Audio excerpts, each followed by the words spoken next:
ഒരു ദിവസം സയ്യിദത്തുനാ ബീബി ഖദീജത്തുൽ കുബ്ര റളിയല്ലാഹു തആല അൻഹയുമൊത്ത് സംസാരിച്ചു കൊണ്ടിരിക്കുമ്പോ ഖദീജ റളിയല്ലാഹു തആല അൻഹ നബി തങ്ങളോട് പറയുകയാണ്, യാ റസൂലല്ലാഹ്, എനിക്കൊരു പൂതിയുണ്ട് നബിയേ, എനിക്കൊരു ആഗ്രഹമുണ്ട് നബിയേ, ഒന്ന് സാധിപ്പിച്ചു തരുവോ? അല്ലാഹുവിന്റെ ഹബീബ് തന്റെ പ്രിയപ്പെട്ട ഭാര്യയുടെ ആഗ്രഹങ്ങൾ സാധിപ്പിച്ചു കൊടുക്കാതിരിക്കുവോ? മഹിതമായ മാതൃക മാലോകയുടെ മുമ്പിൽ കാണിച്ചു കൊടുത്ത സുന്ദരമായ കുടുംബ ജീവിതത്തിന്റെ ഉദാത്തമായ മാതൃക ലോകത്തിന് പരിചയപ്പെടുത്തി കൊടുത്ത നബിയല്ലേ. അല്ലാഹുവിന്റെ റസൂൽ ചോദിച്ചു, ഖദീജ, എന്ത് ആഗ്രഹമാണ് നിനക്കുള്ളത്? വേറെ ഒന്നുമല്ല നബിയേ, ഇനി ജിബ്രീൽ വരുമ്പോൾ എനിക്കൊന്ന് കാണിച്ചു തരുവോ? എനിക്ക് ജിബ്രീലിനെ ഒന്ന് കാണിച്ചു തരുവോ? അങ്ങ് ഹിറാ ഗുഹയിൽ വെച്ച് പേടിച്ചു പെറച്ചു പനിച്ച് പൊരിഞ്ഞ് എന്റെ മുമ്പിൽ വരുമ്പോ അങ്ങക്ക് ഞാനല്ലേ പുറപ്പെട്ട് മൂടി തന്നത്? അങ്ങക്ക് ഞാനല്ലേ സമാധാനം തന്നത്? അങ്ങക്ക് ഞാനല്ലേ സാന്ത്വനത്തിന്റെ വാക്കുകൾ തന്നത്? എന്റെ എല്ലാം അങ്ങല്ല നബിയേ, അങ്ങ് എന്റെ ജീവനല്ല നബിയേ. അതുകൊണ്ട് ഈ പാവത്തിന്റെ ആഗ്രഹം ഒന്ന് സാധിപ്പിച്ചു തരുവോ? എപ്പോഴും നിങ്ങടുത്ത് വരുന്ന ജിബ്രീലിനെ എനിക്കൊന്ന് കാണിച്ചു തരുവോ? അല്ലാഹുവിന്റെ റസൂൽ പറഞ്ഞു, ഖദീജ, ഇനി വരുമ്പോ ഞാൻ നിന്നോട് പറയാ, നീ കണ്ടോ? അങ്ങനെ ഒരു ദിവസം റസൂലുള്ളാഹിന്റെ അടുക്കൽ ജിബ്രീൽ വരികയാണ്. റൂഹുൽ അമീൻ മലക്ക് ജിബ്രീൽ വിണ്ണിൽ നിന്ന് മണ്ണിലേക്ക് ഇറങ്ങി വരുമ്പോ ഖദീജ റളിയല്ലാഹു തആല അൻഹയുടെ ഇടതുഭാഗത്തും റസൂലുള്ളാഹി വലതുഭാഗത്തും ഇരിക്കുകയാണ്. ആ സമയത്ത് നബി തങ്ങൾ ഖദീജ ബീവിയോട് പറഞ്ഞു, ഖദീജ, ഇതാ ജിബ്രീൽ വരികയാണ്, വേണമെങ്കിൽ നീ ഒന്ന് നോക്കിക്കോ. ആ സമയത്ത് അല്ലാഹുവിന്റെ റസൂൽ നന്നായിട്ട് ജിബ്രീലിനെ കണ്ടു. പക്ഷെ ഇടതുഭാഗത്തിരിക്കുന്ന ഖദീജയ്ക്ക് കാണാൻ പറ്റുന്നില്ല. ഖദീജ പറഞ്ഞു, നബിയേ, എനിക്ക് കാണാൻ പറ്റുന്നില്ലല്ലോ. അല്ലാഹുവിന്റെ റസൂൽ പറഞ്ഞു, ഖദീജ, എന്തു പറ്റി? ഞാൻ കാണുന്നുണ്ടല്ലോ. ഖദീജ ബീവി ബുദ്ധിമതിയാണ്, കൂർമ്മ ബുദ്ധിയുള്ളവരാ. ഖദീജ റളിയല്ലാഹു അൻഹ പറഞ്ഞു, നബിയേ, നിങ്ങൾ ഇരിക്കുന്ന സ്ഥലത്തിരുന്നാലേ കാണോളെങ്കിലോ, അതുകൊണ്ട് ഞാൻ അവിടെ ഇരിക്കാം, നിങ്ങൾ ഞാൻ ഇരിക്കുന്നിടത്തിരിക്കുവോ? വലതുഭാഗത്ത് ഖദീജ റളിയല്ലാഹു അൻഹ വന്നിരുന്നു, ഇടതുഭാഗത്ത് മുത്തായ നബി തങ്ങളും ഇരുന്നു. പക്ഷേ ജിബ്രീലിനെ റസൂലുള്ളാഹി കാണുന്നുണ്ട്, ഖദീജ കാണുന്നില്ല. അവസാന ഖദീജ റളിയല്ലാഹു അൻഹ പറയുകയാണ്, യാ റസൂലല്ലാഹ്, ഇടത്തായാലും വടത്തായാലും നിങ്ങൾ ഇരിക്കുന്നിടത്തെ ജിബ്രീൽ വരോളെങ്കിലോ, അതുകൊണ്ട് ഖും യാ റസൂലല്ലാഹ് ഇജ്ലിസ് അലാ ഹിജ്രി. ഖദീജ ബീവിയുടെ മടിത്തട്ട് വിരിച്ചു കൊടുത്തിട്ട് റസൂലുള്ളാഹിനെ പിടിച്ചിരുത്തുകയാ. തന്റെ പ്രിയപ്പെട്ട ഭർത്താവിനെ മടിത്തട്ടിൽ പിടിച്ചിരുത്തിയ ഖദീജ റളിയല്ലാഹു അൻഹ മുകളിലേക്ക് നോക്കുമ്പോ ജിബ്രീലിനെ കാണുന്നില്ല. അല്ലാഹുവിന്റെ റസൂൽ നന്നായിട്ട് കാണുകയാണ്. അല്ലാഹുവിന്റെ റസൂൽ ചോദിച്ചു, ഖദീജ, വല്ലതും നടക്കുവോ? ജിബ്രീലിനെ കാണുന്നില്ല നബിയെ, എനിക്ക് കാണാൻ പറ്റുന്നില്ല. ആ സമയത്ത് ഖദീജ റളിയല്ലാഹു അൻഹ കുറച്ചു നേരം നിശബ്ദയായി. എന്നിട്ട് പെട്ടെന്ന് നബി തങ്ങളോട് ചോദിച്ചു, നബിയെ, നബിയെ, ഒന്ന് നോക്കൂ, നിങ്ങൾ കാണുന്നു ുണ്ടോ? അഷ്റഫുൽ ഖൽഖ് നോക്കുമ്പോ ഇല്ല, ഇല്ല, ജിബ്രീൽ മാഞ്ഞു പോയിരിക്കുകയാ. ആ സമയത്ത് ഖദീജ റളിയല്ലാഹു അൻഹയ്ക്ക് മറുപടിയായി കാരുണ്യത്തിന്റെ തിരുദൂതർ പറഞ്ഞു, ഖദീജ, എനിക്ക് ജിബ്രീലിനെ ഇപ്പൊ കാണാൻ പറ്റുന്നില്ലല്ലോ, ജിബ്രീൽ മാഞ്ഞു പോയി ഖദീജ. ആ സമയത്ത് അല്ലാഹുവിന്റെ റസൂലിനോട് ഖദീജ പറയുകയാ, വല്ലാഹി വല്ലാഹി വല്ലാഹി നബിയേ, ആ വന്നത് ജിബ്രീൽ തന്നെ, ജിബ്രീൽ തന്നെ, ആ വന്നത് മലക്ക് തന്നെ. എന്താ ഖദീജ നിനക്ക് ഇത്ര ആശങ്കപ്പെടാ? വലത്തും ഇടത്തും ഞാൻ നിന്റെ മടിയിൽ ഇരുന്നിട്ടും നിനക്ക് ജിബ്രീലിനെ കാണാൻ പറ്റിയില്ല. പെട്ടെന്ന് എന്റെ കണ്ണിൽ നിന്ന് ജിബ്രീൽ മറഞ്ഞപ്പോ നീ പറയുന്നു വന്നത് ജിബ്രീൽ തന്നെ, ശൈത്താനല്ലെന്ന്. എന്താണ് അതിന്റെ രഹസ്യം? എനിക്ക് മനസ്സിലായില്ല ഖദീജ. സുബ്ഹാനല്ലാഹ്. ഖദീജ ബീവിയുടെ മറുപടി എന്തെന്നറിയോ?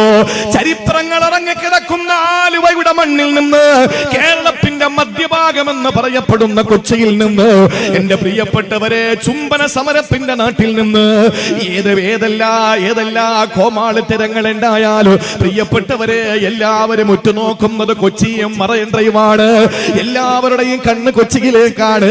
കൊച്ചിയുടെ പെങ്ങളെ ഞാനൊന്ന് പറയട്ടെ, ആലുവയിലെ ഉമ്മ ഞാനൊന്ന് പറയട്ടെ, ഖദീജ റളിയല്ലാഹു അൻഹ നിങ്ങളുടെ ഉമ്മ പറഞ്ഞതെന്തെന്നറിയോ? സ്വർഗത്തിന്റെ സ്ത്രീകളുടെ നേതൃത്വം അലങ്കരിക്കുന്ന ഖുവൈലിദിന്റെ പൊന്നുമോളെ മക്കയുടെ തമ്പുരാട്ടിയെ ബീവി ഖദീജ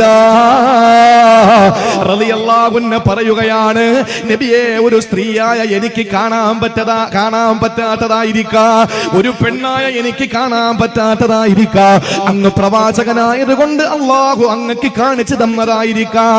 പക്ഷേ അങ്ങയുടെ മുമ്പിൽ നിന്നും മാഞ്ഞു പോകാനുള്ള കാരണം എന്തെന്നറിയോ? അങ്ങയുടെ മുമ്പിൽ നിന്ന് ജിബ്രീലും മാഞ്ഞു പോകാനുള്ള കാരണമുണ്ട്.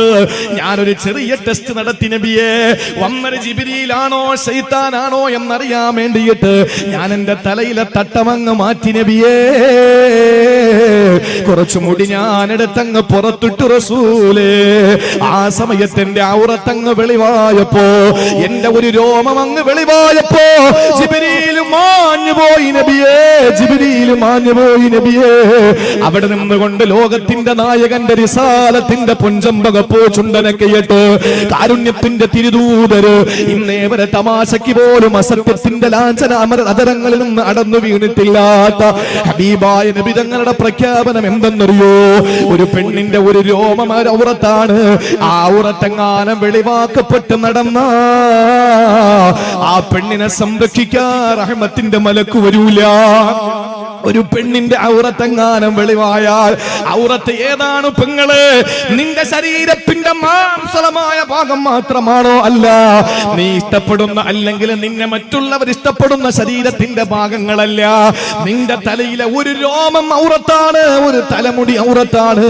അതെങ്ങാനെ പുറത്തു നടന്ന നിന്നെ സംരക്ഷിക്കാൻ മലായിക്കത്ത് വരൂല. അല്ലാഹുവിന്റെ റഹ്മത്തിന്റെ മാലാകമാരുടെ പ്രൊട്ടക്ഷൻ ഇല്ലെങ്കിൽ എന്റെ പെങ്ങള്, നിന്റെ കാര്യം എന്താണ്? നിന്നെ ലോകത്ത് വേറെ ആരും സംരക്ഷിക്കൂല. നിന്റെ ഭർത്താവിന് കഴിയൂല, നിന്റെ കാമുകന് കഴിയൂല, നിന്റെ വാപ്പാക്ക് കഴിയൂല, സഹോദരങ്ങൾക്ക് കഴിയൂല, മക്കൾക്ക് കഴിയൂല. അല്ലാഹുവാണ് സംരക്ഷിക്കേണ്ടത്. അവൻ സംരക്ഷിക്കുന്നത് മലായിക്കത്തിലൂടെയാണ്. അല്ലാഹുവിന്റെ മാലാകമാരിൽ ഒരു വിഭാഗത്തിന്റെ പേര് തന്നെ അൽ മലായികത്തുൽ ഹഫള, പ്രൊട്ടക്ഷന്റെ മാലാകമാരെന്നാണ്. ആ മലായികത്തുകൾ നിന്റെ അടുത്ത് വരാതിരിക്കാനുള്ള കാരണം എന്തെന്നറിയോ? നിന്റെ ശരീരത്തിന്റെ ഒരു രോമം പുറത്ത് കാണിക്കല. എന്റെ പ്രിയപ്പെട്ട പെങ്ങളെ, കോളേജുകളിൽ പഠിക്കുമ്പോ എന്റെ പ്രിയപ്പെട്ട സഹോദരിമാര് എത്രയെത്ര അത്ഭുതങ്ങളാണ്, എത്രയെത്ര ആശ്ചര്യമാണ് നമ്മൾ കണ്ടിട്ടുള്ളത്. മുസ്ലിം പെണ്ണുങ്ങള് സ്കൂളിലേക്ക് പോകുമ്പോ, കോളേജിലേക്ക് പോകുമ്പോ നന്നായിട്ട് ഹിജാബ് ധരിച്ചും അപ്പധരിച്ചിട്ട് പോകുന്ന പെങ്ങളാണ്. വല്ലവന്റെയും ബൈക്കിന്റെ പുറകിൽ കയറിയാൽ, കോളേജ് ക്യാമ്പസിന്റെ മുമ്പിൽ എത്തിക്കഴിഞ്ഞാൽ ഇതെല്ലാം കൂടി ചുരുട്ടിക്കൂട്ടി ബാഗിനകത്ത് വെച്ചിട്ട് തോന്നിയതുപോലെ നടക്കുമ്പോൾ, പൊന്നുമോളെ, നിന്റെ ശരീരത്തെ പിച്ച് ചീന്താൻ കാമക്കണ്ണുകളോടെ കശ്മലന്മാർ നാലു ഭാഗത്ത് വളഞ്ഞു നിൽക്കുകയാണ്. അവരിൽ നിന്ന് നിന്നെ രക്ഷപ്പെടുത്താൻ അല്ലാഹുവിന്റെ റഹ്മത്തിന്റെ മലക്കുകൾ വരൂല. നീ ഔറത്ത് മറച്ച് സദ്വൃത്തയായ പെണ്ണായി ഒരു രോമം പോലും പുറത്തു കാണിക്കാത്ത രീതിയിൽ നടന്നു പോയാൽ നിന്നെ സംരക്ഷിക്കാൻ മലായികത്തുകൾ വരുമെന്ന് അല്ലാഹുവിന്റെ പരിശുദ്ധ ഖുർആൻ അബൂനാബുൽ ബശറാദൻ നബിക്ക് അല്ലാഹു കൊടുത്ത ഒന്നാമത്തെ ആനുകൂല്യമാണ്. ഒരു തെറ്റും വരാതെ മലായികത്തുകളുടെ സംരക്ഷണം തരുമെന്ന്. പക്ഷെ എന്റെ പെങ്ങളെ, നിന്റെ അടുത്ത് മലക്ക് വരണ്ടേ, അതിനെ ഔറത്ത് മറക്കണം. അല്ലാഹു തൗഫീഖ് നൽകട്ടെ. വിശദീകരിക്കാൻ സമയമില്ല, ഒരുപാടുണ്ട് പറയാൻ. ഒന്ന്, ഔറത്ത് മറയ്ക്കാൻ നടക്കുന്ന സഹോദരിമാര്. അപ്പൊ ആണുങ്ങൾ പറയും, ഞങ്ങളോ ഒരു പുരുഷന്റെ ഔറത്ത് എപ്പോഴാണ് നിങ്ങൾ വെളിവായി കാണുന്നത്? ഒന്ന് പറഞ്ഞേ. ഇപ്പൊ ഉസ്താദുമാരൊക്കെ ഇരിക്കുകയാണ്. കല്യാണം കഴിഞ്ഞു പോകുന്ന ഒരു ചെറുപ്പക്കാരനും അവന്റെ ഭാര്യയും ബൈക്കിലാ പോകുന്നത്. ഇപ്പൊ എന്താണെന്നറിയോ? ഷൂ ആണ്, സോക്സ് ഉണ്ട്, പാന്റാണ്, ഇൻഷർട്ടാണ്, ഫുൾ കൈയാണ്. എന്നിട്ട് ഇവിടെ പൊടിയടിക്കാതിരിക്കാൻ വേണ്ടിയിട്ട് കയ്യുറയുമുണ്ട്. പിന്നെ പോലീസിനെ പേടിച്ചിട്ട് ഹെൽമറ്റും ഉണ്ട്. ഇവന്റെ എവിടാണ് പുറത്തുള്ളത്? പറയും. ഇവന്റെ ഏതെങ്കിലും ഒരു ഭാഗം പുറത്തുണ്ടോ? എന്നാൽ അവനെ കല്യാണം കഴിച്ചു എന്ന് പറയുന്നവന്റെ ബൈക്കിന്റെ പുറകിലിരിക്കുന്നവന്റെ ഭാര്യ, ആ ഭാര്യയുടെ ഔറത്ത് നിങ്ങളൊന്ന് പരിശോധിക്കുന്ന പറഞ്ഞാൽ പോകുന്നവരൊക്കെ അങ്ങനെ വായി നോക്കിക്കാനല്ല പറയുന്നത്. ഒന്ന് ചിന്തിച്ചാൽ മതി. എന്റെ പ്രിയപ്പെട്ട സഹോദരങ്ങളെ, സഹോദരിമാരെ, 1/2 മീറ്റർ തുണിയിൽ ബ്ലൗസും അതുപോലെ തന്നെ അവർക്ക് ആവശ്യമായത് അടിച്ചിട്ടുകൊണ്ട് ഔറത്ത് മുഴുവനും പുറത്ത് കാണിച്ചിട്ട് നടന്നിട്ട് വഴിയോരങ്ങളിൽ നീ ചരച്ചരയ്ക്കപ്പെട്ടാൽ, നീ ബലാത്സംഗം ചെയ്യപ്പെട്ടാൽ, നിന്റെ ചാരിത്രം ചരച്ചരയ്ക്കപ്പെട്ടാൽ ആരോട് പരാതി പറയാൻ, ആരുടെ മുമ്പിൽ കരയാൻ? നിന്റെ അടുക്കൽ അല്ലാന്റെ മലക്കുകളില്ല. വല്ലാഹി എന്റെ പെങ്ങളെ, റഹ്മത്തിന്റെ മലക്ക് നമ്മുടെ അടുക്കലുണ്ടായാൽ ലോകത്തൊരു പൊന്നുമോനും അമ്മിട്ട് ഷാജി എന്നല്ല, ഇനി എത്ര വലിയ തലമൂത്തപ്പം വന്നാലും ഒരു ചുക്ക് നമ്മളെ ചെയ്യാൻ പറ്റൂല. സംരക്ഷിക്കാൻ മലക്കുകളുണ്ടെങ്കിൽ അള്ളാഹു നമുക്ക് മലായികത്തിന്റെ സംരക്ഷണം നൽകി അനുഗ്രഹിക്കുമാറാവട്ടെ. വിശദീകരിച്ചാൽ അങ്ങനെ അങ്ങ് പോകും, ബാക്കി കാര്യങ്ങൾ പറയാൻ പറ്റൂല. അതുകൊണ്ട് റഹ്മത്തിന്റെ മലക്ക് വരാത്ത ഒന്നാമത്തെ വിഭാഗം ഔറത്ത് മറയ്ക്കാത്ത സ്ത്രീകളാണ്. ഇനി രണ്ട് ശ്രദ്ധിച്ചോളി. രണ്ടാമതായി, ആദരവായ പ്രവാചകൻ ഒരു ദിവസം പ്രസംഗിച്ചു കൊണ്ടിരിക്കുകയാണ്. ആദരവായ പ്രവാചകൻ നബി മുഹമ്മദ് മുസ്തഫ പ്രസംഗിച്ചു കൊണ്ടിരിക്കുമ്പോൾ മദീനത്തുൻ നബവിയുടെ പള്ളിക്കകത്ത് പ്രസംഗിച്ചു കൊണ്ടിരിക്കുന്ന പ്രവാചകനെ പെട്ടെന്ന് എഴുന്നേറ്റ് നിന്ന് ചോദിക്കുകയാണ്, ലാ യുജാലിസുനാ അൽയൗമ ഖാതിഉ റഹ്മീ. കുടുംബബന്ധം മുറിച്ചവരാരെങ്കിലും ഈ സദസ്സിലുണ്ടോ? എഴുന്നേക്ക് മക്കളെ, എന്റെ സദസ്സിൽ നിങ്ങൾ ഇരിക്കല്ലേ. കുടുംബബന്ധം മുറിച്ചവരാരെങ്കിലും ഈ സദസ്സിലുണ്ടോ? ചോദിക്കുന്നത് ഹബീബാണ്, ചോദിക്കുന്ന സ്ഥലം മദീനയാണ്. ഇത് റിപ്പോർട്ട് ചെയ്യുന്നത് പ്രഗത്ഭരായ സഹാബിമാരാണ്. സിഹാഹു സിത്തയിൽ അടക്കമുള്ള ഗ്രന്ഥങ്ങളിൽ രേഖപ്പെടുത്തപ്പെട്ട സംഭവമാണ്. നബി തങ്ങൾ ചോദിച്ചു, ആരാണ് കുടുംബബന്ധം മുറിച്ചവര്? വാപ്പയുടെ ബന്ധുക്കളോട്, ഉമ്മയുടെ സലാം പറഞ്ഞുകൊണ്ട് സദസ്സിൽ വന്നിരുന്നപ്പോ അഷ്റഫുൽ ഖൽഖ് ചോദിച്ചു, മോനെ നീ എങ്ങോട്ടാ പോയത്? ആ സഹാബി എഴുന്നേറ്റ് പറഞ്ഞു, നബിയേ നിങ്ങൾ പറഞ്ഞില്ലേ കുടുംബബന്ധം മുറിക്കുന്നവർ ഇവിടെ ഇരിക്കരുത് എന്ന്, അതുകൊണ്ട് ഞാൻ ഇറങ്ങിപ്പോയതാണ്. എന്റെ മാതൃ സഹോദരിയോട് ഞാൻ പിണക്കമായിരുന്നു, എന്റെ ഉമ്മയുടെ അനുജത്തിയോട് പിണക്കമായിരുന്നു. അങ്ങയുടെ വാക്ക് കേട്ട് എനിക്ക് സങ്കടം വന്നു നബിയെ. ഞാൻ ഓടിച്ചെന്ന് എന്റെ ഉമ്മയുടെ സഹോദരിയുമായിട്ടുള്ള പിണക്കം മാറ്റി, എന്നിട്ട് ഞാൻ ഇവിടെ വന്നതാണ് ഹബീബേ എന്ന് പറഞ്ഞപ്പോ അല്ലാഹുവിന്റെ റസൂൽ അവിടെ നിന്ന് പറയുകയാ, ഞാൻ നിന്നെ ആക്ഷേപിച്ചതല്ല മോനെ, നിന്നെ ഞാൻ കുറ്റപ്പെടുത്തിയതല്ലടാ. അല്ലാഹുവിന്റെ റസൂൽ പറയുകയാണ്, ഇന്ന റഹ്മത ലാ തൻസിലു അലാ ഖൗമിൻ ഫീഹിം ഖാതിഉ റഹ്മീ. അല്ലാഹുവിന്റെ റഹ്മത്തിന്റെ മാലാകമാര് കുടുംബബന്ധം മുറിക്കുന്ന ഒരാൾ ഇരിക്കുന്ന സദസ്സിൽ കടന്നു വരൂല. ഇൽമിന്റെ മജ്ലിസാ ഇവിടെ നടക്കുന്നത്. സഹോദരങ്ങളെ, ഏലൂക്കര തെക്കേ പള്ളി ജമാഅത്തിന്റെ പരിപാടിയാ, അതുപോലെ അൽ റഹ്മ ചാരിറ്റബിൾ ട്രസ്റ്റിന്റെ പരിപാടിയാ, ഓഡിറ്റോറിയം കമ്മിറ്റി വെച്ച പരിപാടിയാ. മാസങ്ങളായി ഫ്ലക്സ് വെച്ച് പോസ്റ്റർ ഒട്ടിച്ച് ഈ കാണുന്ന പുരുഷാരത്തെയും ഈ കാണുന്ന ജനസഞ്ചത്തെയും ഇവിടെ ഒരുമിച്ച് കൂട്ടിയിട്ട് ഈ അനുഗ്രഹീതമായ സരസ് സംഘടിപ്പിക്കുന്നതിന് വേണ്ടിയിട്ട് പാവപ്പെട്ട സംഘാടകർ ഓടി നടക്കുമ്പോ നിങ്ങൾക്കറിയോ, അള്ളാന്റെ വാനലോകത്ത് നിന്ന് മാലാകമാരിറങ്ങി വരുന്നു ഓരോ ദിവസത്തിലും. എന്തിനാണെന്നറിയോ? അള്ളാഹു അവരെ അയച്ചത് തന്നെ. നിങ്ങൾ പോകൂ മലക്കുകളെ, എവിടെ ഇൽമിന്റെ മജ്ലിസ് ഉണ്ടോ അവിടെ ചെന്ന് നിങ്ങൾ ഇരിക്കുക. അങ്ങനെ അവർ അന്വേഷിച്ച് നടന്നു വരുമ്പോൾ ഇൽമിന്റെ മജ്ലിസ് ഒരു സ്ഥലത്ത് നടക്കുകയാ. കുറച്ചുപേര് അവിടെ കയറിയിരിക്കുന്നു, വീണ്ടും ബാക്കിയുള്ളവരും നടന്നു പോകുന്നു. അങ്ങനെ വന്നപ്പോഴാണ് ഈ ഓഡിറ്റോറിയത്തിന്റെ കാൽഭാഗം പോലും എത്തപ്പെടാത്ത ഈ കാണുന്ന ചുമരുകളുടെ, ഈ കാണുന്ന ഫില്ലറുകളുടെ നടുത്തളത്തിൽ നമ്മൾ ഇരിക്കുന്നത് മലക്കുകൾ കണ്ടത്. അവര് നേരെ വന്ന് നമ്മുടെ ഈ സദസ്സിൽ ഇരിക്കുമെന്ന് നമ്മെ പഠിപ്പിച്ചത് ഹബീബായ നബി തങ്ങളല്ലേ.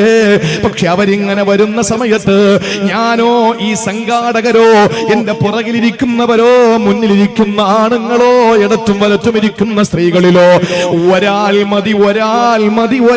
മതി കുടുംബബന്ധം മുറിച്ചിട്ടാണ് ഈ സദസ്സിലിരിക്കുന്നതെങ്കിൽ വല്ലാഹി ലാ തൻസിലു അലാ ഖൗമിൻ ഫീഹിം ഖാതിഉ റഹ്മീ. കുടുംബബന്ധം മുറിച്ച ഒരാളുള്ള സദസ്സിൽ പോലും അല്ലാഹുവിന്റെ റഹ്മത്തിന്റെ മാലാകമാര് വരൂല. പ്രിയപ്പെട്ട സഹോദരിമാരെ, നിങ്ങൾക്ക് ഉറപ്പുണ്ടോ? നിങ്ങളെ മകളെ കെട്ടിച്ചു വിട്ടെടുത്ത്, നിങ്ങളെ മകൻ പോയി കല്യാണം കഴിച്ചെടുത്ത്, നിങ്ങളുടെ ഭർത്താവിന്റെ ബന്ധുക്കളെടുത്ത്, നിങ്ങളുടെ വാപ്പാന്റെ ഉമ്മാന്റെ ബന്ധുക്കളെടുത്ത്, അല്ലെങ്കിൽ നിങ്ങളുടെ സഹോദരങ്ങളുടെ ബന്ധുക്കളെടുത്ത് കുടുംബ ബന്ധം എന്ന് പറയുന്നത് അങ്ങനാണല്ലോ. ഏതെങ്കിലും ഒരാളോട് നിങ്ങൾ പിണങ്ങിയിരിക്കുന്നുണ്ടോ? അവര് സാമൂഹ്യ ദ്രോഹികളാ, അവര് സമൂഹ ദ്രോഹികളാ. കാരണം ഈ സരസിൽ റഹ്മത്തിന്റെ മലക്കടക്കൂലെന്ന് അല്ലാഹുവിന്റെ ഹബീബേ നബി മുഹമ്മദ് മുസ്തഫ. അതുകൊണ്ട് പ്രിയപ്പെട്ട സഹോദരങ്ങളെ, കുടുംബബന്ധം മുറിക്കുന്നവന്റെ അടുക്കൽ എങ്ങനെയാണ് സംരക്ഷിക്കാൻ മലക്ക് വരിക? അതുകൊണ്ടല്ലേ കുടുംബബന്ധം മുറിച്ചവന് തെറ്റിലേക്ക് പോകുന്നത്. ഭാര്യയുമായി പിണങ്ങിക്കഴിയുന്നവര്, അതുപോലെ കുടുംബക്കാരുമായി പിണങ്ങിക്കഴിയുന്നവര്, ചോദിക്കാനും പറയാനും ആരുമില്ലല്ലോ, അവരിങ്ങനെ തിന്മകളിലേക്ക് പോകുന്നു, കള്ളു കുടിക്കുന്നു. ഇതെല്ലാം നടക്കുന്നത് എന്തുകൊണ്ടാണ്? സംരക്ഷിക്കാൻ റഹ്മത്തിന്റെ മലക്കുകളില്ലെന്ന് ആരംഭപ്പോവായ നബി മുഹമ്മദ് മുസ്തഫ. ഇനിയും പറയണോ? രണ്ടെണ്ണമായില്ലേ? നമുക്ക് തൽക്കാലം ഈ ഭാഗം നിർത്താം. ഇനിയും ഒരുപാട് പറയാനുണ്ട് പ്രിയപ്പെട്ടവരെ. റഹ്മത്തിന്റെ മലക്കുകൾ അടുക്കാത്ത വിഭാഗങ്ങൾ.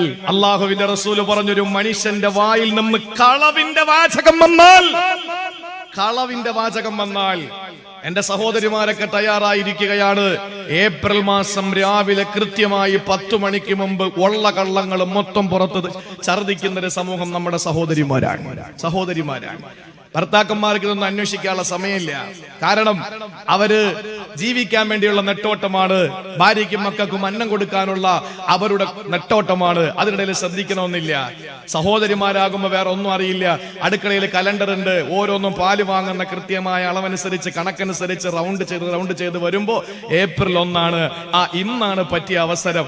ആദ്യം ഭർത്താവിനെ തന്നെ വിളിച്ചിട്ട് പറയുന്നു, അപ്പുറത്തെ കാക്ക തൂങ്ങിക്കുക, ഇയാളെല്ലാം കളഞ്ഞിട്ട് ഓടി വരും. വരും പറയും, ഏപ്രിൽ മാസം അല്ലേ മനുഷ്യ.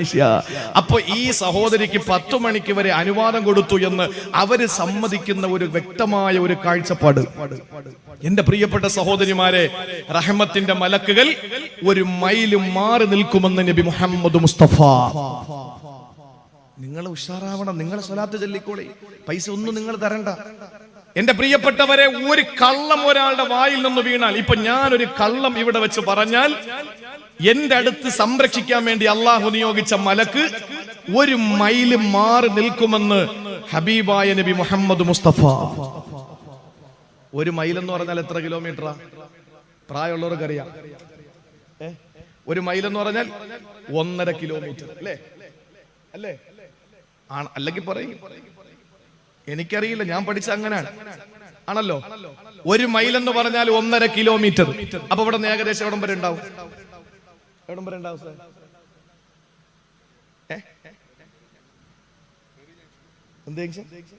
ഫെറി അല്ലേ? അപ്പൊ ഇവിടെ നിന്നുകൊണ്ട് ഞാനൊരു, നിങ്ങളെ ചിരിപ്പിക്കാനാണെങ്കിലും തള്ളാനാണെങ്കിലും എന്താണെങ്കിലും ഞാനൊരു കള്ളം അങ്ങോട്ട് പൊട്ടിച്ചെന്നിരിക്കട്ടെ.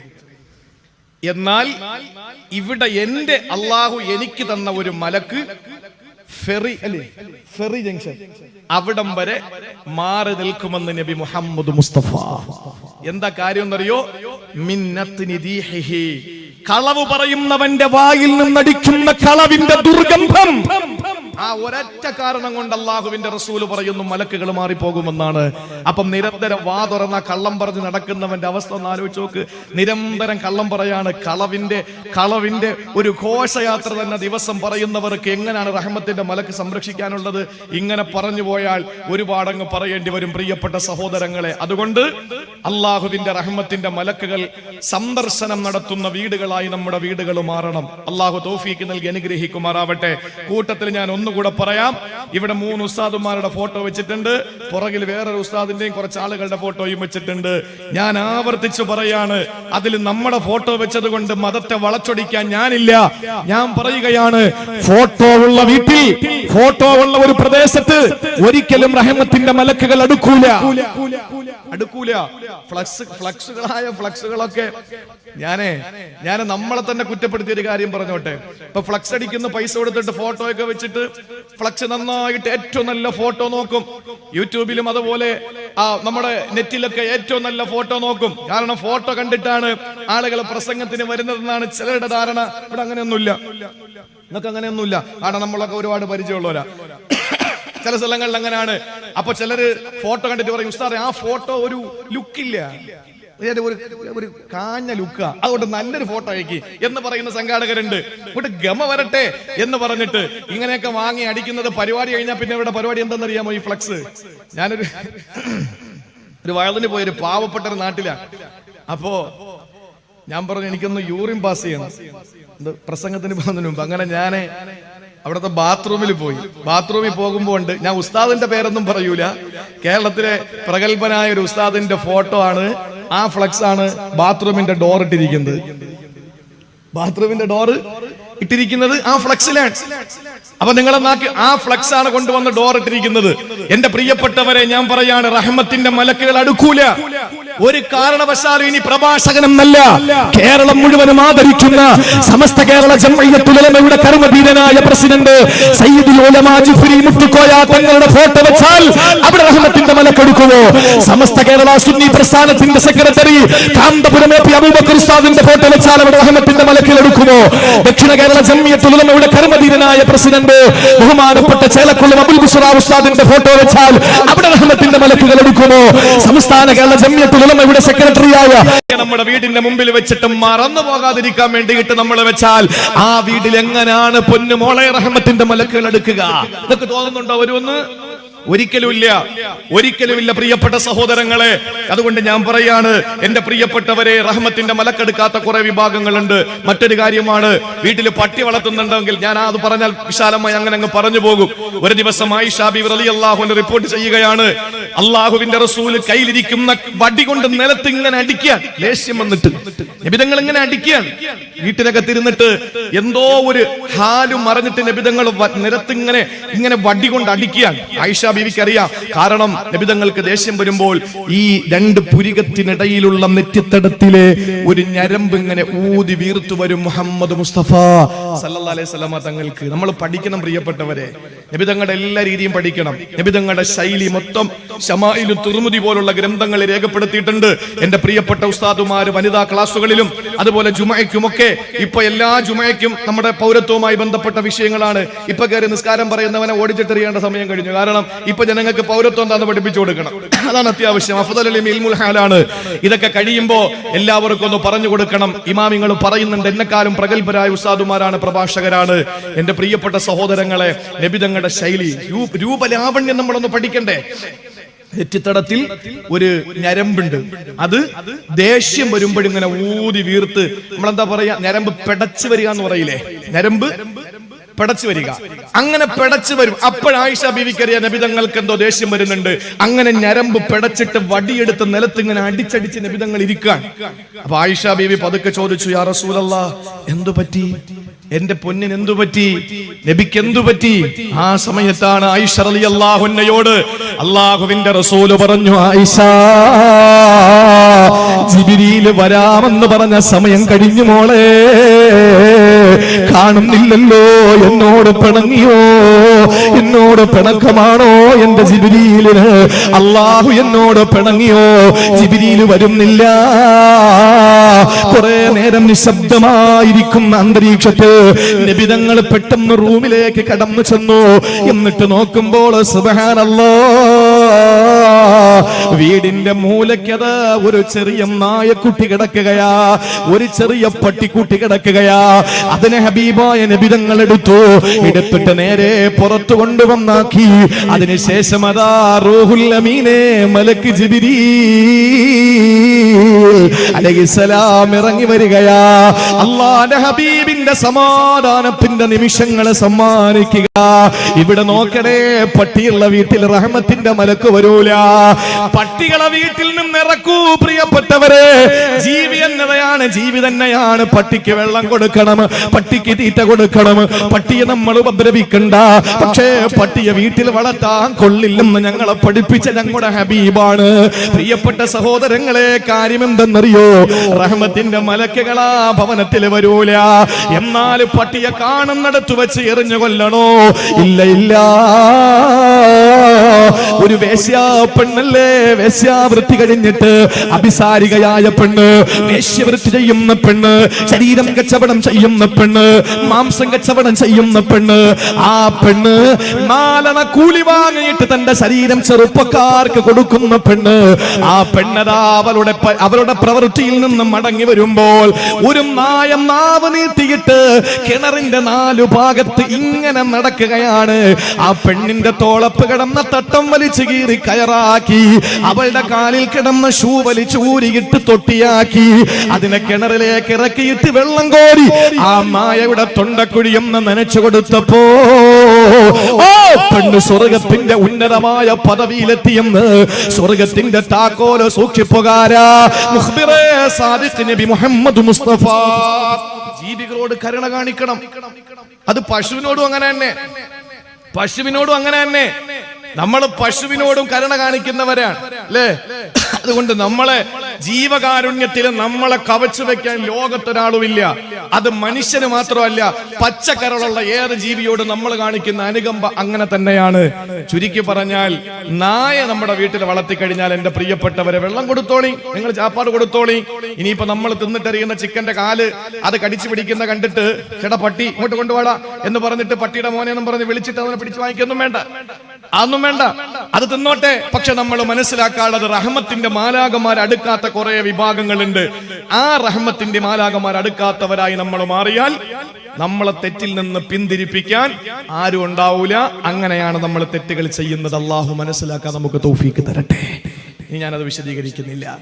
ഇത്രയും ആയപ്പോഴേക്കും അള്ളാഹുവിനോട് ആദം നബി പറഞ്ഞു, പടച്ചോനെ നീ പറഞ്ഞല്ലോ എനിക്ക് ഒന്നാമത്തെ വരം തന്നു, എനിക്ക് ഒന്നാമത്തെ വരം തന്നു. ഞാന് എന്റെ പരമ്പരയിൽ ഒരു കുഞ്ഞ് ജനിച്ചാൽ ഒരു മലക്കിനെ കൂടെ നീ തരുമെന്ന് പറഞ്ഞല്ലോ. എന്നാ പടച്ചോനെ അതിലൊന്നും വലിയ കാര്യമില്ല. കാരണം എവരൊക്കെ മലക്കിനെ വേണമെങ്കിലും വെച്ച് കടത്തിയിട്ട് തെറ്റ് ചെയ്യുന്നവരാ. അതുകൊണ്ട് വേറെ വല്ലതും ഉണ്ടെങ്കിൽ താ. അപ്പൊ രണ്ടാമത്തെ കൊടുത്തു. ഏതാ കൊടുത്തത്? ഏതാ കൊടുത്തത്? മഹാനായ ആദം നബിയോട് അല്ലാഹ് പറയുകയാണ്, ആദം നബിയേ എന്നാ ഉജാസി ബിസയ്യിഅതി സയ്യിഅ വബിൽ ഹസനതി അശറ അംസാലിഹാ. അല്ലാഹു ആദം നബിയോട് പറയുകയാണ്, ഉജാസി ബിസയ്യിഅതി സയ്യിഅ, ഒരു തിന്മ ചെയ്താൽ ഞാൻ ഒരു തിന്മയെ എഴുതൂ ആദം നബിയേ. മലക്കിനെ അവഗണിച്ചുകൊണ്ട്, മലക്കിന്റെ സംരക്ഷണം ഭേദിച്ചുകൊണ്ട്, മലക്കിന്റെ സംരക്ഷണമെല്ലാം ലംഘിച്ചുകൊണ്ട് നിന്റെ സന്താനങ്ങളിൽ ആരെങ്കിലും ഒരു തെറ്റ് ചെയ്താ ഒരു തെറ്റേ ഞാൻ എഴുതൂ. എന്നാൽ വബിൽ ഹസനതി അശ്റു അംസാലിഹാ, എന്നിട്ട് അവൻ ഒരു നന്മ ചെയ്താൽ 10 ഞാൻ എഴുതിക്കൊള്ളാം. ഒന്നിന് 10 അല്ല തരുന്നത്, ഒന്നിന് 10 അല്ല തരുന്നത്. ഇവിടെ നിങ്ങൾ ഈ പള്ളിക്ക് വേണ്ടി, ഈ ഓഡിറ്റോറിയത്തിന് വേണ്ടി നിങ്ങൾ ഒരു 1000 രൂപ കൊടുത്താൽ, പ്രിയപ്പെട്ടവരെ കമ്മിറ്റിക്കാർ 1000 എന്നേ എഴുതൂ. നിങ്ങൾ 1000 കൊടുത്താ മതി. പക്ഷെ അള്ളാഹുവിന്റെ മലക്ക് നിങ്ങൾക്ക് രേഖപ്പെടുത്തുന്നത് പ്രിയപ്പെട്ടവരെ 1000 അല്ല 10,000 ആണെന്ന് മുഖ്ബിറേ സാദിഖ് നബി മുഹമ്മദ് മുസ്തഫ. എന്നാ നിങ്ങൾ ഇവിടെ ഇരുന്നൊരു തെറ്റ് ചെയ്തു, ആ തെറ്റിന്റെ പേരിൽ അള്ളാഹു നിങ്ങൾക്ക് ഒന്നിന് 10 എഴുതൂല, അവൻ 1 മാത്രമേ എഴുതൂ എന്ന് അള്ളാഹു ആദം നബിയോട് പറയുമ്പോൾ, ആദം നബിയോട് അല്ലാഹ് പറയുമ്പോ അള്ളാഹുവിനോട് ആദം നബി പറയുകയാണ്, പോര പടച്ചവനെ, എന്നാലും എന്റെ മക്കളെ തെറ്റ് ചെയ്തുകൊണ്ടേയിരിക്കും. അതുകൊണ്ട് വേറെ ഒന്നുകൂടെ തരണം. മൂന്നാമതൊന്ന് കൊടുത്തിട്ട് നിർത്തി. അത് ഞാൻ പറയാം. അതിനു മുമ്പ് രണ്ടാമത് പറഞ്ഞ എന്താണ്? നിങ്ങൾക്ക് തിരിയുന്നുണ്ടോ വിഷയം? മനസ്സിലാവുന്നില്ലേ? ഉണ്ടല്ലോ. അൽഹംദുലില്ലാ. അള്ളാഹു മനസ്സിലാക്കാനുള്ള തൗഫീക്ക് തരട്ടെ. ദ്വയാർത്ഥം ആരും ചിന്തിക്കരുത്. ഈ ലൈവുള്ള പരിപാടികൾ വളരെ ശ്രദ്ധിച്ച് മാത്രമേ പ്രസംഗിക്കാൻ പറ്റൂ. എന്തെങ്കിലും അബദ്ധവശാൽ വീണു പോയാൽ, മനുഷ്യനാണല്ലോ, വാ തുറന്ന് നാക്ക് കൊണ്ട് സംസാരിച്ച് ചുണ്ടുകളുടെ പുറത്തേക്ക് ശബ്ദം വന്ന തിരിച്ചു പിടിക്കാൻ പറ്റൂല. അതങ്ങ് പോയത് തന്നെ. അങ്ങനെ മനുഷ്യ സഹജമായി എന്തെങ്കിലുമൊക്കെ അബദ്ധം സംഭവിച്ചു പോയാൽ അതിന് ലക്ഷങ്ങളുടെ പാരിതോഷികമാണ് വില. അതിന് ലക്ഷങ്ങൾ കൊടുക്കേണ്ടി വരും. ഇടയ്ക്കൊരു സംഭവം ഉണ്ടായി. ആ സംഭവത്തില് ഞാനൊന്ന് പ്രതികരിച്ചു. ഞാൻ ആ സംഭവം ഇപ്പൊ പറയുന്നില്ല. ഒരു പ്രതികരണം, എല്ലാവരും പ്രതികരിച്ചു, ഞാനും പ്രതികരിച്ചു. ആ പ്രതികരണം യൂട്യൂബിലും ഫേസ്ബുക്കിലും വാട്സപ്പുകളിലും വൈറലായി. ആ വൈറലായപ്പോൾ അത് സത്യാവസ്ഥ അല്ല എന്ന് പറഞ്ഞിട്ട് പത്രമാധ്യമങ്ങളിൽ വെണ്ടയ്ക്ക് നിരത്തിയ സംഭവമാണ് നമ്മൾ പറഞ്ഞത്. അത് പറയുമ്പോൾ അതങ്ങനെ അല്ല എന്ന് പറഞ്ഞിട്ട് അതിന്റെ കഥാപുരുഷൻ എന്നെ ഫോൺ ചെയ്തു. ഞാനത് മാന്യമായ നിലയിൽ അക്സെപ്റ്റ് ചെയ്തു. ഞാൻ പറഞ്ഞു, ഇൻഷാ അല്ലാഹ് ഞാൻ തിരുത്താം, പത്രങ്ങളിൽ കണ്ടതുകൊണ്ട് നമ്മൾ പറഞ്ഞു പോയതാണ്. പക്ഷെ അദ്ദേഹം കോടതിയെ സമീപിച്ച് നഷ്ടപരിഹാരം മാനനഷ്ടത്തിന് 10 ലക്ഷം രൂപ കേസ് കൊടുത്തു. ഞാൻ 10 വർഷമായി പ്രസംഗിക്കാൻ ഇറങ്ങിയിട്ട് ഇത്ര നാളെ കിട്ടിയത് കൂട്ടി നോക്കിയാൽ 10 ലക്ഷം കാണൂല. അപ്പൊ 10 ലക്ഷം രൂപ നഷ്ടപരിഹാരം കൊടുത്തു. ഞാൻ എന്റെ വക്കീലിനെ കൊണ്ട് തിരിച്ച് നോട്ടീസ് അയപ്പിച്ചു. എന്റെ പ്രിയപ്പെട്ടവരെ അതിന് തിരിച്ച് വീണ്ടും നോട്ടീസ് അയച്ചു. അപ്പൊ അങ്ങനെ അയച്ചുകൊണ്ടിരിക്കുകയാണ്. ഇതുവരെ അതിന്റെ ഒന്നും ക്ലിയർ ആയിട്ടില്ല. ഞാൻ പറഞ്ഞു വന്നത്, നമ്മളെ പ്രിയപ്പെട്ട സഹോദരങ്ങളെ, നമ്മൾ പറയുന്നത് ഒരിക്കലും നിങ്ങളെ നന്നാക്കി, നിങ്ങളെന്ന് പറഞ്ഞാൽ ഞാനും അടങ്ങുന്ന നിങ്ങളാണ്. നിങ്ങൾ ആരും കരുതരുത് എല്ലാം തികഞ്ഞ ഞാൻ ഇവിടെ പ്രസംഗിക്കുന്നു ഒന്നുമല്ല. നിങ്ങളെക്കാൾ മോശക്കാരനാണെന്ന് എനിക്കറിയാം. എന്നെ സംബന്ധിച്ച് അത് വാക്കിന്റെ മനോഹാരിതയ്ക്ക് പറയുന്നതൊന്നുമല്ല. നിങ്ങളെക്കാൾ എന്നെ പറ്റി എനിക്കറിയാം. എന്നെ പറ്റി അള്ളാഹ്ക്കും അറിയാം. എന്റെ പ്രിയപ്പെട്ട സഹോദരങ്ങളെ, നമ്മൾ ഏതെങ്കിലും ഒരു വിഷയത്തിൽ അകപ്പെട്ടു പോയാൽ, പ്രത്യേകിച്ച് സഹോദരിമാരൊക്കെ നമ്മളോടുള്ള വൈരാഗ്യവും വാശിയും കാണണം. റമളാനില് പാളയത്ത്, തിരുവനന്തപുരം പാളയത്ത് ഒരു ബേക്കറിയിൽ മുസ്ലിം പെൺകുട്ടികൾ പച്ചക്ക് രാഗികെട്ടിയവന്മാരുമായിട്ട്, RSSന്റെ പ്രവർത്തകരുമായിട്ട് ഈ മുസ്ലിം സഹോദരിമാര് പട്ടാപ്പകൽ റമളാൻ ഷരീഫിന്റെ മുബാറക്കായ പകലിൽ ഒരു ഗ്ലാസ്സിലെ ജ്യൂസിൽ 2 സ്ട്രോ ഇട്ടെങ്കിലും കൂടി ഇത് ഒറ്റ സ്ട്രോയിൽ അങ്ങോട്ടും ഇങ്ങോട്ടും വലിച്ചു കുടിക്കുകയാണ്. ഇത് കണ്ടിട്ട് പ്രതികരിക്കാതിരിക്കാൻ നമുക്ക് കഴിയില്ലല്ലോ. നമ്മളൊക്കെ പ്രതികരിച്ചു. അതിനുശേഷം ഇതൊക്കെ അങ്ങോട്ട് എല്ലാ പെണ്ണുങ്ങളുടെ കയ്യിലൊക്കെ കിട്ടുമല്ലോ. ഇപ്പൊ എല്ലാവർക്കും അവരെക്കാൾ പൊക്കവും അവരെക്കാൾ വണ്ണമുള്ള മൊബൈലാണല്ലോ ഉള്ളത്. എല്ലാവരുടെ കയ്യിലും ഇപ്പൊ അങ്ങനത്തെ മൊബൈലായിരിക്കുന്നത്. അപ്പൊ ആ മൊബൈലിലൊക്കെ പ്രസംഗം എവിടെന്നെങ്കിലൊക്കെ കറങ്ങി തിരിഞ്ഞ് അവിടെ എത്തും. അങ്ങനെ കിട്ടിയതിന് ശേഷം പ്രഭാഷകന്മാരെ കാണുമ്പോൾ സഹോദരിമാർക്ക് കൂടുതൽ ആവേശവും വാശിയും വീറുവാണ്. നിങ്ങൾ പ്രസംഗിക്കടാ, ചെന്ന് പറഞ്ഞോടാ, നീ കണ്ടോടാ എന്ന് പറഞ്ഞിട്ടുള്ള വാശിയാണ്. ഞങ്ങളോട് വാശി കാണിക്കേണ്ട പ്രിയപ്പെട്ട സഹോദരിമാരെ, നിങ്ങളൊന്നും മോശക്കാരെന്നല്ല ഈ പറയുന്നത്. എല്ലാത്തിനും ഒരു പരിധി വെച്ചാൽ നമുക്ക് കൊള്ളാം. അള്ളാഹുവിന്റെ പരീക്ഷണം 2 പ്രളയത്തിലൂടെ വന്നു. നമ്മൾ പഠിച്ചില്ലല്ലോ. വീണ്ടും അള്ളാഹു പാർലമെന്റിൽ 2 പ്രളയം തന്നു. എന്നിട്ട് നമ്മൾ പഠിക്കാതിരുന്നാൽ ഇനിയും എന്റെ പ്രിയപ്പെട്ട സഹോദരങ്ങളെ വലുത് വരാനിരിക്കുകയാണ്. പടച്ചു നമ്മളെ കാത്തുരക്ഷിക്കട്ടെ. അതുകൊണ്ട് ഞാൻ പറയാണ്, എന്റെ പ്രിയപ്പെട്ട സഹോദരങ്ങളെ, ഒരു നന്മ നമ്മൾ ചെയ്താൽ അള്ളാഹു 10 നന്മകളായി അള്ളാഹു നമുക്ക് എഴുതിത്തരും. ഇത്രയും കരുണാമയനായ അള്ളാഹുവല്ലേ, അവന് സ്നേഹസമ്പന്നനല്ലേ? ഇല്ലെങ്കിൽ എങ്ങനെയാണ് ബാക്കിയുള്ള പ്രവാചകന്മാരും അനുയായികളും ഒക്കെ സിറാത്ത് വാലത്തിന്റെ അവിടെ കയ്യിൽ സ്വർഗത്തിന്റെ പാസം പിടിച്ച് നിൽക്കുമ്പോ ഏറ്റവും ഒടുവിൽ വന്ന ആദം നബിയും ഈസാ നബിയും നൂഹ് നബിയും ഇബ്രാഹിം നബിയും ലൂത്ത് നബിയും ശുഐബ് നബിയും മൂസാ നബിയും സക്കരിയ നബിയും ദുൽകിഫ്ൽ നബിയും അൽസഅ നബിയും യൂസുഫ് നബിയും യാക്കൂബ് നബിയും അതുപോലെ ദാവൂദ് നബിയും സുലൈമാൻ നബിയും അവരുടെ അനുയായികളൊക്കെ സ്വർഗത്തിന്റെ പാസം വാങ്ങിച്ചുകൊണ്ട് ഇങ്ങനെ നിൽക്കുക, വിയർത്തിട്ട് ഒലിക്കുകയാണ്. അപ്പോഴണ്ടാ നമ്മള് ശരം വിട്ട മാതിരി നമ്മൾ കയറി പോവാ സ്വർഗത്തിലേക്ക്. അവസാനം വന്ന നമ്മളാ VIP കളല്ലേ. എയർപോർട്ടിൽ പോയി നോക്ക്, നമ്മൾ ചെന്നാൽ നമ്മൾ ആദ്യം ബോർഡിംഗ് പാസ് തരും. ബോർഡിംഗ് പാസ് കഴിഞ്ഞാൽ എമിഗ്രേഷനിൽ പോകണം, അടിമുടി ഒന്ന് നോക്കും. പിന്നെ അതിനുശേഷം നമ്മളെ സ്കാൻ ചെയ്യും. എന്തൊക്കെയാ നമ്മൾ ഒളിപ്പിച്ചു വെച്ചിരിക്കുന്നത്? തൊപ്പിയെടുക്ക്, മുടി അഴിക്ക്, അതുപോലെ തന്നെ പേന എടുക്ക്, അതുപോലെ ചെരുപ്പഴിക്ക്, എല്ലാം നോക്കും നമ്മളെ. അങ്ങനെയൊക്കെ നോക്കിയിട്ട് അവസാനം ക്ലിയറായി, ഓക്കെ ഇനി ഒരു കുഴപ്പമില്ല എന്ന് പറഞ്ഞിട്ട് നമ്മളെ അകത്ത് കയറ്റും. 1.5 മണിക്കൂർ ലോഞ്ചിൽ ഇരിക്കണം. അത് കഴിഞ്ഞ് ഫ്ലൈറ്റിന്റെ ടൈം ആകുമ്പോൾ 10 മുതൽ 20 വരെ കയറിക്കോന്ന് പറയും. അങ്ങനെ കയറി നമ്മൾ അവിടെ ഇരിക്കും. അപ്പോഴും എന്റെ സഹോദരങ്ങളെ, ഫ്ലൈറ്റ് കൃത്യ ടൈമിൽ ഉയരുന്നില്ല. എന്താണ് സംഭവം? ഒരു VIP വരാനുണ്ട്. അങ്ങനെ VIP നോക്കുമ്പോ ഇയാൾ ഓടി വരുന്നു. ഉദ്യോഗസ്ഥർ പുറകെ ഓടുകയാ. സാറ ഇങ്ങോട്ട് തരും, ഞങ്ങൾ അങ്ങോട്ട് അടിച്ചു തരാന്ന് പറഞ്ഞ് കൂടെ അടിച്ചു പിറകെ ഓടുക. അങ്ങനെ അടിച്ച് നേരെ കൊണ്ടുവരുന്നു. പെട്ടെന്ന് തന്നെ ചെറിയ പരിശോധന നടത്തുന്നു. അവര് വന്ന് നേരെ VIP ബിസിനസ് ക്ലാസ്സിൽ വന്ന് അങ്ങോട്ട് ഇരിക്കുന്നു. സീറ്റ് ബെൽറ്റ് ഇടുന്നു. ഫ്ലൈറ്റ് അപ്പോഴേ പോകുന്നു.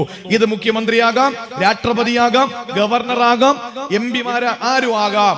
എന്നാൽ ഇതുപോലെയല്ലേ നാളെ ഉമ്മത്ത് മുഹമ്മദ്? ഇതുപോലെയല്ലേ ഈസാ നബിയുടെയും നൂഹ് നബിയുടെയും സന്താനങ്ങൾ, അവരുടെ അനുയായികൾ നാളെ പരലോകത്ത് നോക്കി നിൽക്കുമ്പോൾ ഏറ്റവും ഒടുവിൽ വന്ന നമ്മൾ 10-60 വർഷം ഇവിടെ ജീവിച്ച് പെട്ടെന്ന് നമ്മൾ മരിച്ചങ്ങ് പോവാ. നമ്മൾ നേരെ അങ്ങോട്ട് സ്വർഗത്തിൽ പോയതിന് ശേഷം മാത്രമേ എല്ലാ അനുയായികളും സ്വർഗത്തിലേക്ക് വരൂ. അത്രയും വലിയ ഭാഗ്യം അള്ളാഹു തന്നില്ലേ? അതെന്തുകൊണ്ടാണ്? എടാ, 1-ന് 10 അല്ലാഹു തരുന്നത് കൊണ്ടാണ്. 1 വെച്ചാ 10 അടി മോനെ. ഇത് ലോട്ടറി അല്ല, ഇത് ഉത്സവപ്പറമ്പിൽ മറ്റേ കളിക്കുന്ന കാര്യമല്ല. 1 വെച്ചാ 10 അടിക്കുകയാണ്.